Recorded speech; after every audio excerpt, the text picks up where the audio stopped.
जय हिंद दोस्तों, मैं Amit Arya PCS maker YouTube channel में आपका फिर से स्वागत करता हूं। आज लेकर आया हूं फिर से topic number 2 BPSC mains topic है, जो कि आज पढ़ेंगे। मॉडर्न हिस्ट्री से रिलेटेड कुछ टॉपिक है, जैसे बहुत इंपॉर्टेंट टॉपिक है जिसका नाम है नील आंदोलन या चंपारण आंदोलन, दोनों के बारे में, यानी कि नील आंदोलन और चंपारण सत्याग्रह के बारे में पढ़ेंगे। तो बस मैं इतना कहना चाहता हूँ कि मेंस के लिए अब आपको कहीं जाने की ज़रूरत नहीं है। इस चैनल को फॉलो कीजिए, आपको हर एक पॉइंट मेंस के लिए बेहतरीन तरीके से समझाया जाएगा। आप बिलीव कीजिए और लगे रहिए, मेहनत कीजिए, जज्बा रखिए और आग लगा दीजिए। क्यों नहीं होगा, ज़रूर होगा। तो चलिए स्टार्ट करते हैं आज नील आंदोलन और चंपारण आंदोलन के बारे में। तो चलिए स्टार्ट करते हैं। आज जानते हैं कि नील आंदोलन, वाकई में अगर नील आंदोलन जो है या चंपारण आंदोलन क्या था, ठीक है, इसके बारे में जानते हैं। तो नील आंदोलन या चंपारण आंदोलन तब शुरू हुआ जब भारत पर अंग्रेजों का कब्जा था, यानी कि 1947 से पहले की बात है।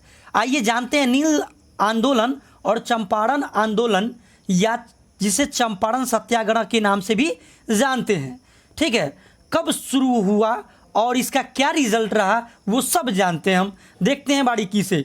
तो बात है आज से लगभग 100 वर्ष पूर्व चंपारण बिहार में भारतीय किसानों को अंग्रेजों द्वारा जो अत्याचार हुआ था, अंग्रेजी अत्याचारों का सामना करते हुए नील की खेती के लिए न केवल बाध्य किया जा रहा था, बल्कि उसका कई तरह से शोषण भी किया जा रहा था। यही वह समय था जब महात्मा गांधी जी ने इस आंदोलन में भाग लेने का निर्णय लिया था।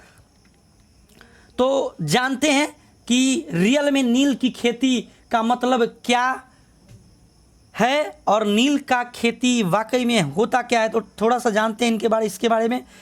तो देखिए, नील की खेती का मतलब, नील एक रंजक पदार्थ है जिसका प्रयोग वस्त्र उद्योग में डाई के लिए किया जाता था।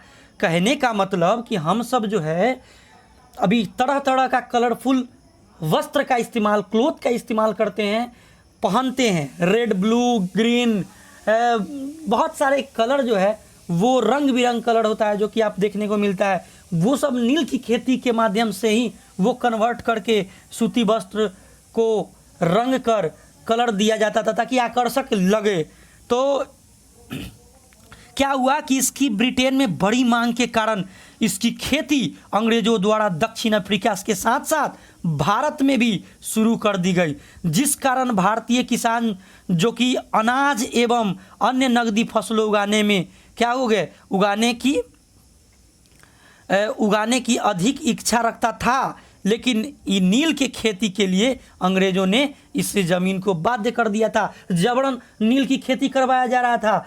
अगर एक बार, आपको पता होगा, नहीं पता है तो जान लीजिए, नील की खेती अगर एक बार कर दिया जाए किसी खेत में तो उर्वरकता शक्ति जो उसका जो है वो खेत का खराब हो जाता है। तो इसी कारण जो है प्रॉब्लम होता है। फिर नेक्स्ट जो उपजाऊ करना होता है, जो भी फसल जो आगे हम उगाएंगे तो उसका फसल बहुत कमज़ोर हो जाता है, ठीक है, और न के बराबर भी होता है। इसलिए नील की खेती किसान लोग करना नहीं चाहते थे। लेकिन अंग्रेज लोग क्या करते थे, जबरन उसको कि नहीं करो, तिनकठिया व्यवस्था वाला बात था, ठीक है ना, हम बताएंगे इसके बारे में। तो आगे चलते हैं कि वाकई में जो नील का जो खेती हुआ, किसान नील की खेती को क्यों नहीं करना चाहते थे। कारण क्या रहा कि किसान लोग जो है नील की खेती क्यों नहीं करते थे, कारण क्या था। तो कारण हम बारीकी से समझते हैं, ध्यान से समझिएगा। पहला कारण था कि नील की खेती के लिए उपजाऊ भूमि की ही आवश्यकता होती थी। लेकिन क्या हुआ कि नील को कम उपजाऊ भूमि पर नहीं उगाया जा सकता था, यानी कि ज़्यादा जहाँ उर्वरकता शक्ति क्षमता उसका अधिक है वहीं पर नील की खेती हो सकता था। तो उसके बाद क्या हुआ, साथ ही नील की खेती भूमि की उर्वरकता को भी नकारात्मक रूप से प्रभावित करता था। तो मैंने बता दिया है कि किस तरीक़ा से प्रभावित करता है, ताकि ये फसल जो है अच्छा नहीं हो पाता है। आगे देखते हैं। दूसरा क्या है, नील की खेती के साथ ही किसानों को इसके पौधों से नील निष्कर्षण की प्रक्रिया में भी कार्य करना पड़ता था। यानी कि नील का खेती कीजिए और उसके बाद उसको निकाल कर तब दीजिए। आप ऐसे ही नील का खेती करके ऐसे नहीं दे सकते। जैसे एग्जाम्पल में आप जब भी धान का काटते हैं, धान का खेत में आप धान को काटते हैं तो ऐसे ही थोड़ी दे देते, उसको थोड़ा सा दौनी करवाना होता है, उसको पटकना पड़ता है, अनाज को निकालना पड़ता है, तब मार्केट में जाता है। ठीक उसी प्रकार अंग्रेज जबरन नील की खेती करवाते थे और उसके बाद आपको जबरन क्या करते थे कि अन्य मतलब जबरन उसको नील की खेती करवाने के बाद पौधा में से जो नील होता है उसको छांट कर निकालना, तो इसमें बहुत ज़्यादा मेहनत होता था। तो इसलिए नहीं करना चाहते थे और पैसा भी कम देता था। अगर मान लीजिए 5 रुपया का नील का खेती किया और उसको 1 रुपया देता था, घाटा वाला भी बात था। प्लस में एग्जाम्पल में मैं समझाया हूँ, रियलिटी कुछ और है। चलिए आगे देखते हैं। जिसके कारण वो अपना अन्य फसल पर कार्य नहीं कर पाते थे ठीक ढंग से।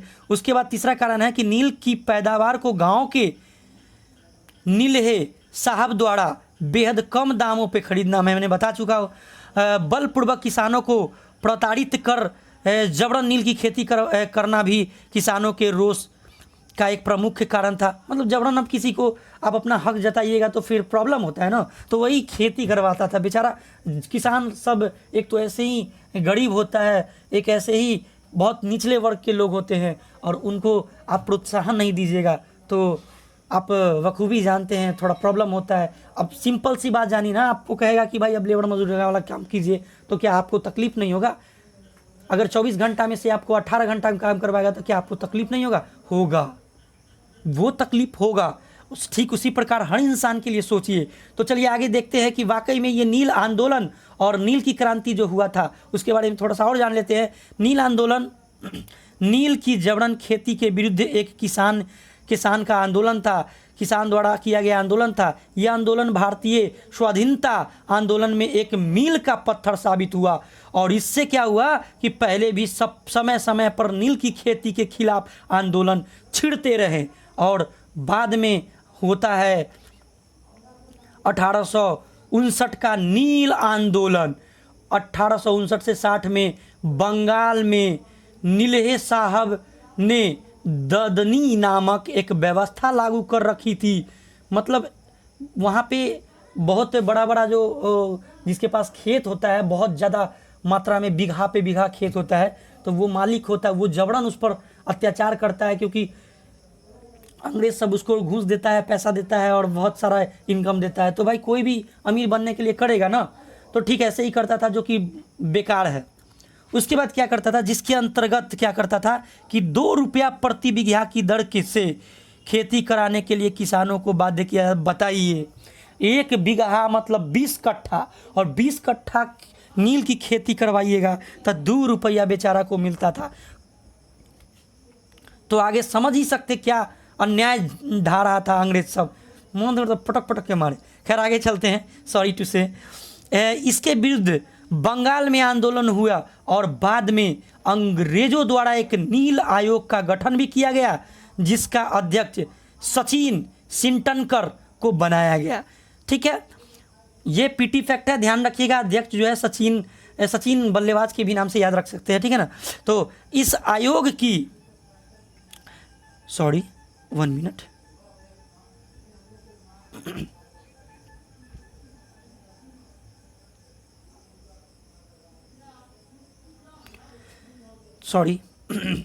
देखिए क्या है कि क्या हुआ कि रिपोर्ट के बाद बंगाल में जबरन नील की खेती पर प्रतिबंध लगा दिया गया अध्यक्षता में। तो उसके बाद फिर चंपारण आंदोलन हुआ था, वो 20वीं सदी की शुरुआत में हुआ था।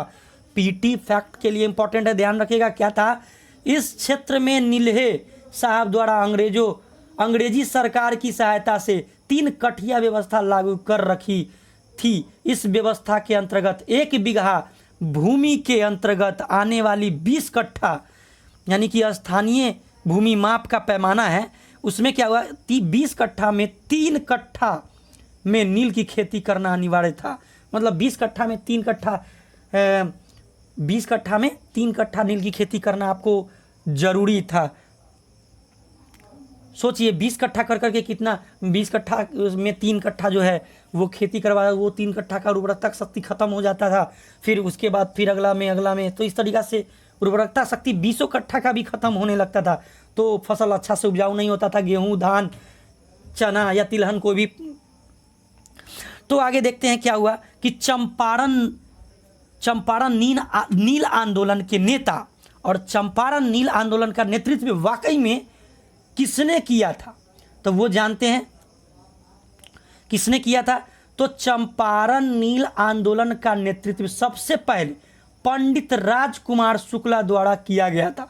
बहुत ही फेमस इंसान है, वाकई में इतिहास ने इनको ज़्यादा याद नहीं रखा है, फिर भी वाकई में अगर गांधी जी को बुलाने में इनका जो अहम भूमिका रहा है वो मतलब जितना तारीफ किया जाए उतना कम है। अगर ये नहीं होते, राजकुमार शुक्ल नहीं होते, पंडित राजकुमार शुक्ल, तो गांधी जी आते नहीं और उनको महात्मा सब बोलता भी नहीं।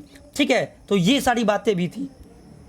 उन्होंने एक किसान होने के नाते इस शोषण को स्वयं झेला था और अतः उन्होंने इसके खिलाफ आवाज़ उठाना शुरू किया। 1915 ईस्वी में जब महात्मा जी भारत आगमन हुआ, जब महात्मा गांधी जी भारत आए, तो उसके बाद क्या हुआ कि भारत में आने तब वे गांधी जी से कलकत्ता, कानपुर, लखनऊ में मिले तथा उन्होंने चंपारण में हो रहे अत्याचार से अवगत कराया।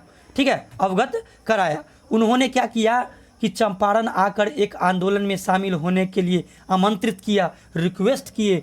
तो इस बात को सुन के थोड़ा सा हृदय परिवर्तन हो गया हमारे महात्मा गांधी जी को। उसके बाद क्या जानेंगे, उसके बाद क्या हुआ कि गांधी जी का चंपारण आगमन कब हुआ, गांधी जी की चंपारण कब पहुँचे, इसके बारे में थोड़ा जानते हैं। ठीक है ना।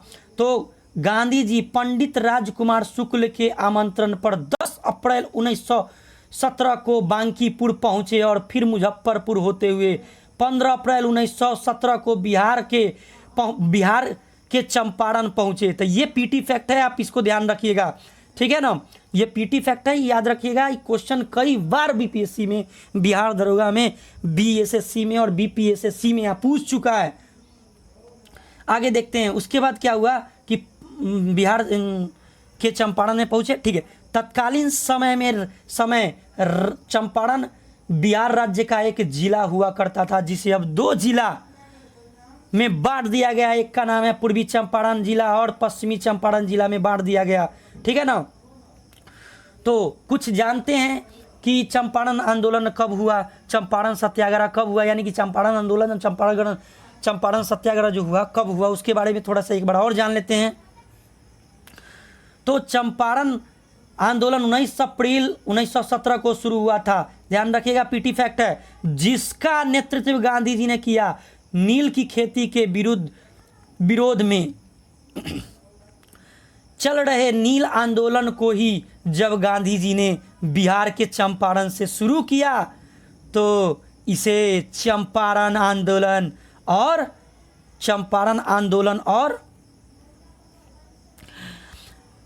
चंपारण सत्याग्रह के नाम से भी जाना जाने लगा। उसके बाद क्या हुआ कि गांधी जी को चंपारण के किसान के साथ बिहार के बड़े वकील का भी सहयोग मिलना स्टार्ट हो गया। गांधी जी कई जनसभाएं की, नीलहे साहब के साथ कई बैठक की तथा इसकी जानकारी हुए अंग्रेज पदाधिकारी को भी पत्रों के माध्यम से देते रहे। लेकिन यह आंदोलन कुल एक वर्ष तक चला और अंत में ब्रिटिश सरकार द्वारा एक जांच समिति गठित किया गया, जो कि पत्र के माध्यम से हुआ। तो भाई जांच समिति का गठन हुआ और जिसमें गांधी जी को भी सदस्य बनाया गया, जिसके फलस्वरूप चंपारण कृषि अधिनियम 1918 बन गया। तो यहाँ से पीटी फैक्ट ध्यान रखिएगा, 1918 बना अधिनियम। उसके बाद किसानों को नील की खेती को बाध्य से मुक्ति मिली और यहाँ पे इस आंदोलन के दौरान गांधी जी की मुलाकात डॉक्टर राजेंद्र प्रसाद से हुई, जो आगे चलकर भारत के प्रथम राष्ट्रपति के पद पे बैठ गए और बन गए। तो आगे थोड़ा सा और कारण जान लेते हैं, थोड़ा कारण जानेंगे कि चंपारण आंदोलन में सफलता का कारण क्या रहा। चंपारण सत्याग्रह के सफलता के क्या कारण थे, बारीकी से समझते हैं। पहला कारण था कि सत्य एवं अहिंसा पर आधारित अहिंसक आंदोलन। तो गांधी जी जो है सत्य और अहिंसा के मार्ग पर चलते थे। गांधी जी के नेतृत्व में चलाया गया चंपारण आंदोलन शांतिपूर्वक अहिंसक आंदोलन था, जिसके कारण ब्रिटिश सरकार को उसका दमन पर पाना कठिन हुआ और झुकना पड़ा। थोड़ा सा और जानते हैं।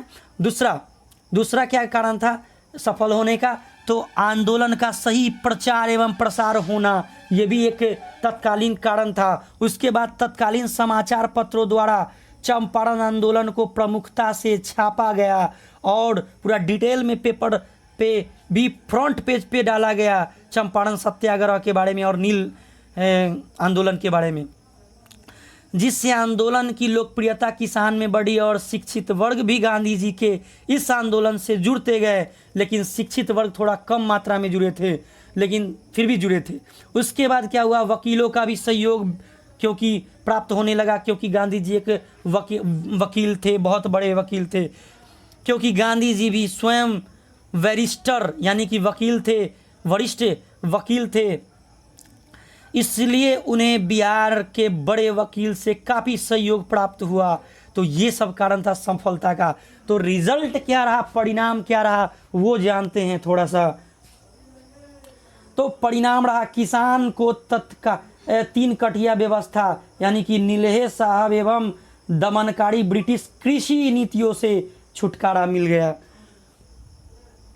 उसके बाद क्या हुआ, किसान अब नील की खेती के लिए बाध्य नहीं था। अब किसान अपनी इच्छानुसार नगद फसलों की कृषि किसी को करने के लिए स्वतंत्र था। मन किया करेंगे, नहीं मन किया नहीं करेंगे, क्या कर लीजिएगा।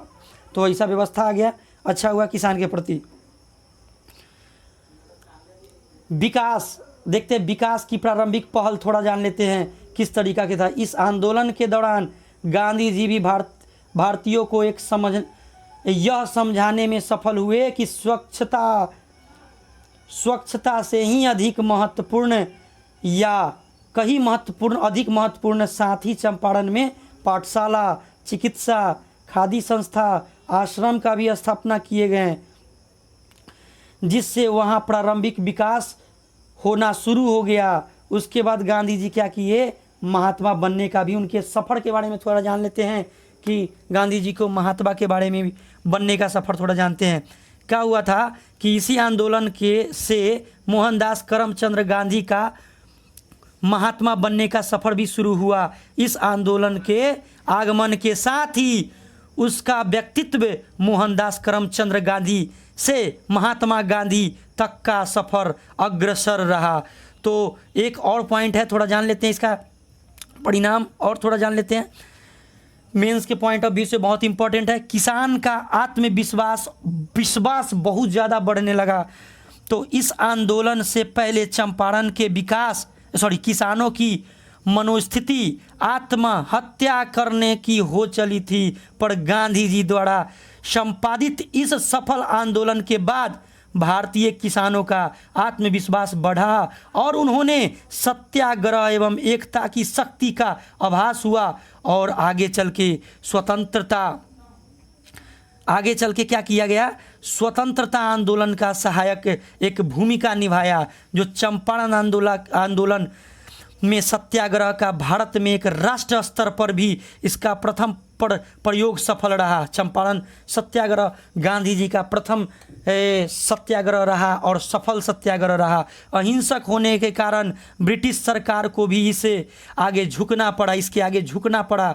उसके बाद क्या हुआ कि यह भारतीय स्वतंत्रता आंदोलन में एक मील का पत्थर साबित हुआ। यह माना जाने लगा कि अगर एकता के साथ सत्याग्रह किया जाए तो अंग्रेज को भारत के लिए विवश कर देंगे छोड़ने के लिए। तो यही सब पॉइंट था। तो आज का टॉपिक यहीं समाप्त हुआ, लेकिन मैं एक बार और बताना चाहता हूँ कि यदि आप बीपीएससी का या स्टेट पीसीएस का तैयारी करते हैं तो आग लगा दीजिए। एक लक्ष्य को, मैं एक लास्ट अपना वीडियो को विराम करूंगा, एक लक्ष्य जज्बा जीत का रखिए ताकि आप हमेशा सफल हो पाएँ। और क्या होगा, ज़्यादा से ज़्यादा क्या होगा, पढ़ेंगे 8 घंटा 10 घंटा 12 घंटा 15 घंटा पढ़ेंगे, क्या होगा, ज़्यादा से ज़्यादा क्या होगा, मर जाओगे। अरे मर तो उसी दिन गए थे जिस दिन तुम गरीब के घर में पैदा लिए थे। तो अब खुद को बनाओ, गरीब हुए तो क्या हुए, चाह होना चाहिए, राह होना चाहिए, लक्ष्य निर्धारित कीजिए, जज्बा रखिए, सक्सेस तो ज़रूरी है और ज़रूर मिलेगा। तो दोस्तों जय हिंद।